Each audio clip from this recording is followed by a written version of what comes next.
Hello po mga mamamayang, magandang hapon po sa inyong lahat. Ngayong hapong ito ay magluluto po ako ng basoy at ito na po ang ating mga ingredients.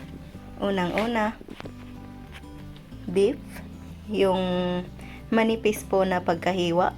Tapos, bawang, kamatis, soy sauce, lemon juice, turmeric na fresh, ginger, ground black pepper, baby bok choy or pichay, red onion,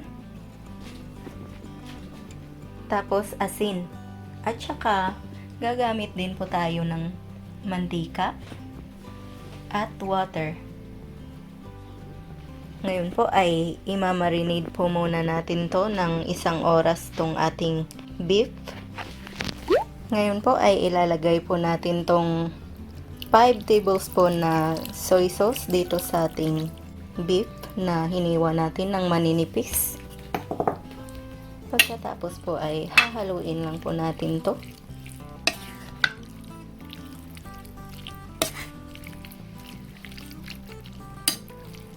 Binuhusan ko po pala ito ng kumukulong tubig kanina para mawala po yung mga sebo.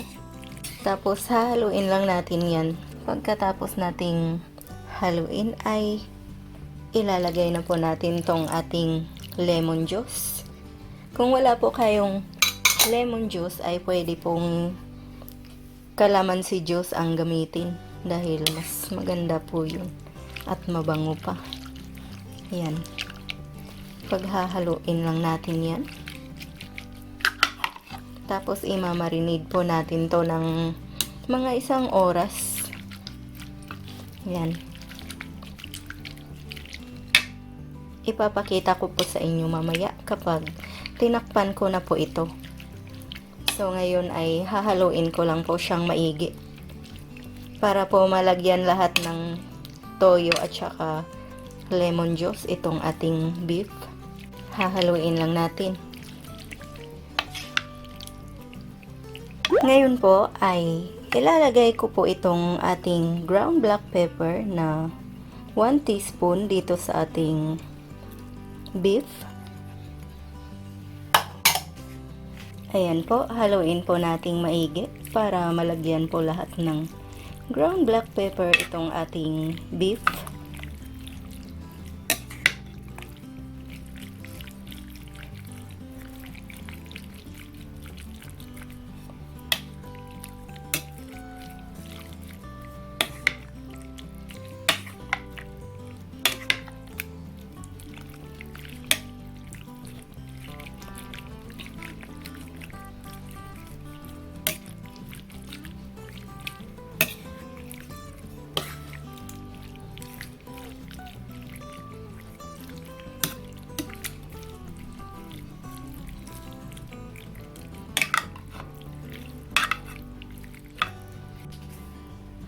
Ngayon po ay natakpan ko na po siya ng plastic itong ating bowl.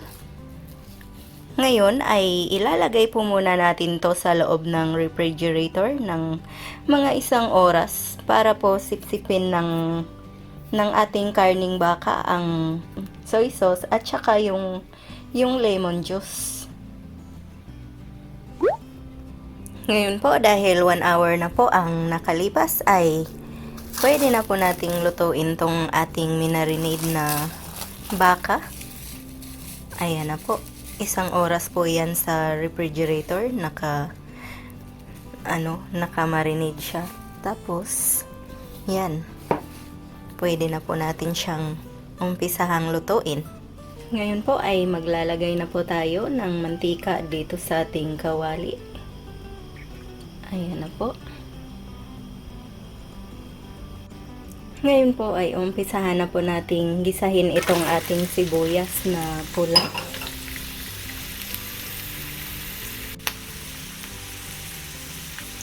Hahaluin po natin to.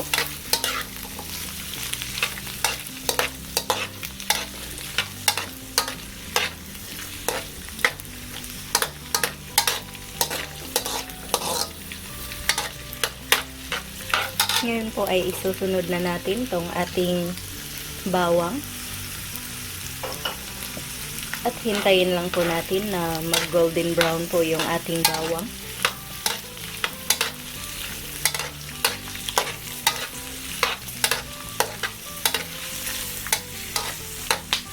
Tapos habang hinihintay po natin na mag golden brown yung ating bawang ay hahaluin lang po natin ng hahaluin itong ating sibuyas at bawang.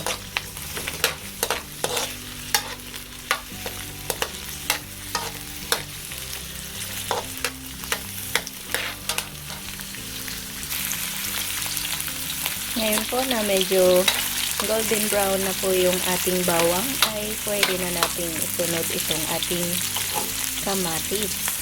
Ayan.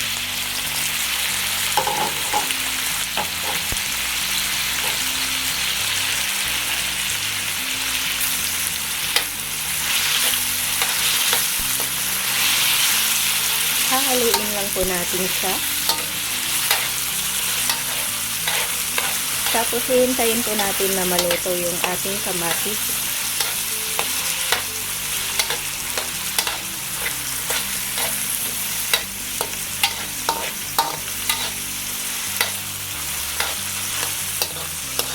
Habang hinihintay po natin na maluto yung ating kamatis ay hahaluin lang natin siya ng hahaluin.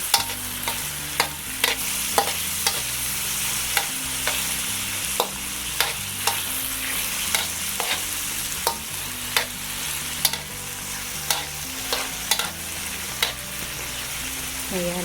Pabayaan po muna natin siya na maluto. Tapos, pag naluto na mamaya yung kamatis, ay ipapakita ko po ulit sa inyo. Ngayon po ay luto na yung ating kamatis. Pag luto na po ay ganito na po ang magiging itsura niya. Ngayon ay pwede na nating ilagay itong ating marinated beef. Ayan. Tapos, hahaluin lang natin hanggang sa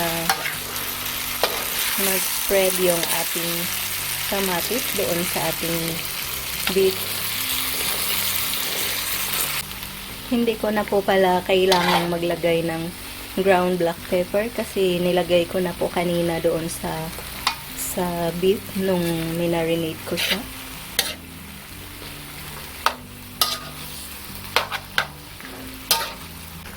Ngayon po ay maglalagay po tayo ng tubig.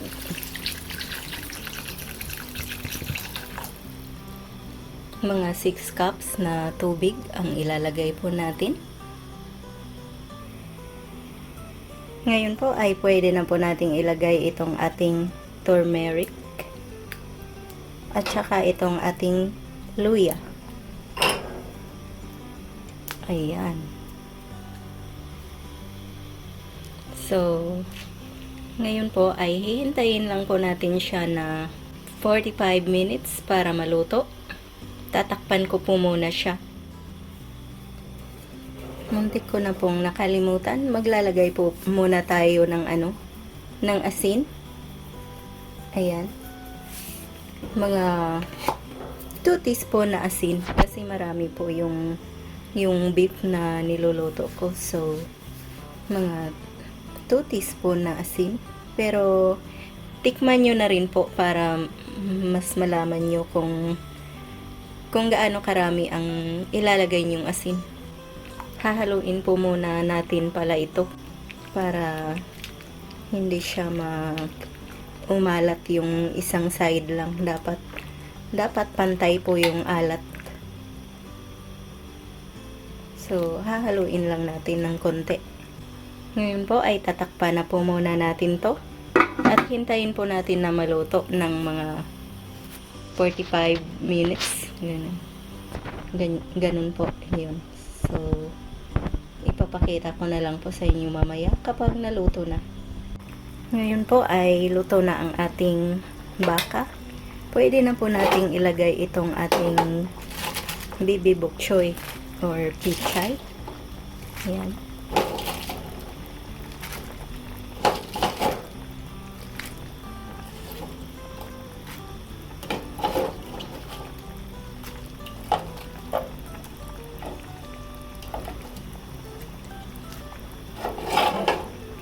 Hahaluin lang po natin siya